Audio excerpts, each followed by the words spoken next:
in prayers. Yes. Unashikilia juu tu. Shadow.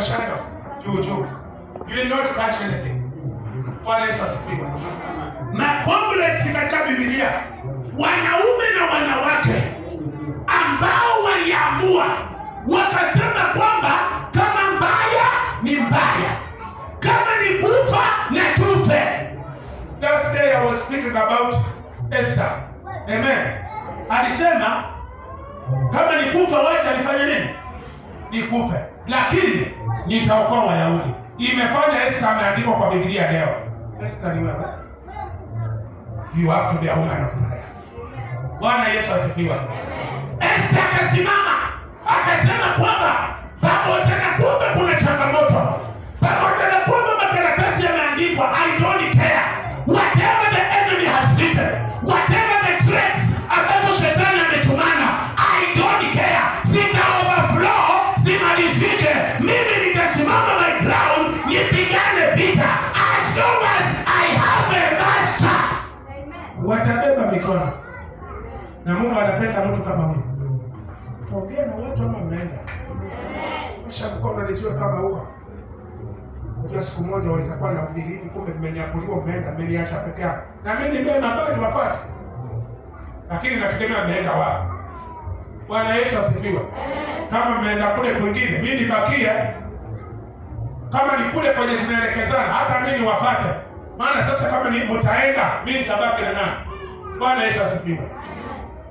Kitu kibaya katika maisha ni kukata tamaa. Kuna mambo mazuri mbele yako. Tukio moja katika barabara, tairi lako limepata pancha, halimaanishi sasa utatupa gari wote kutembea na miguu. Hapana. Tafuta garage.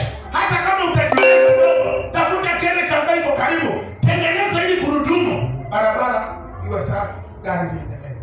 Kuna mtu unanielewa? Makosa ni kukata tamaa. Makosa ni kuvunjika moyo.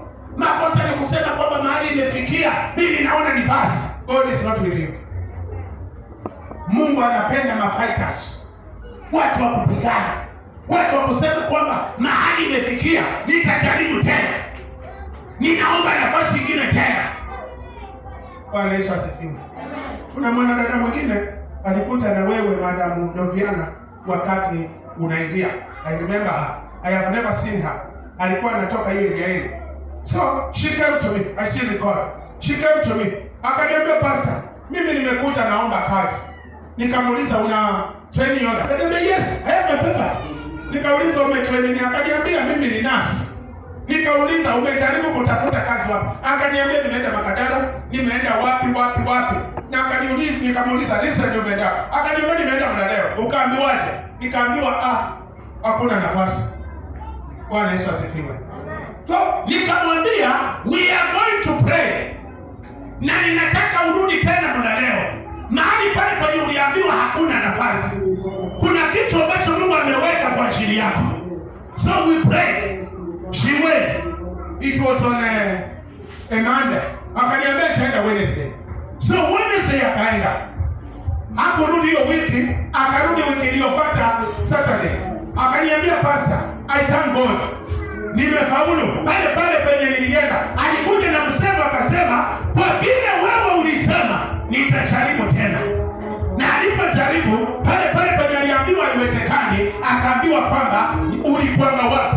Tulikuwa tunatafuta mtu kama wewe. Kwanza tunataka tukupost, tukupeleke Chuda, kwa maana academically na karatasi yako ni mazuri.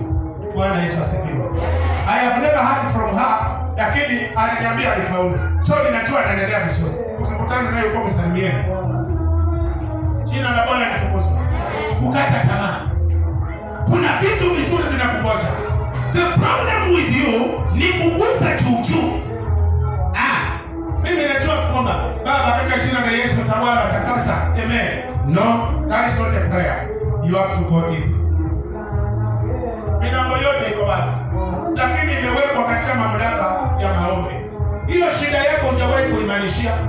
Yes. Hujawahi simama serious useme kwamba I want to change.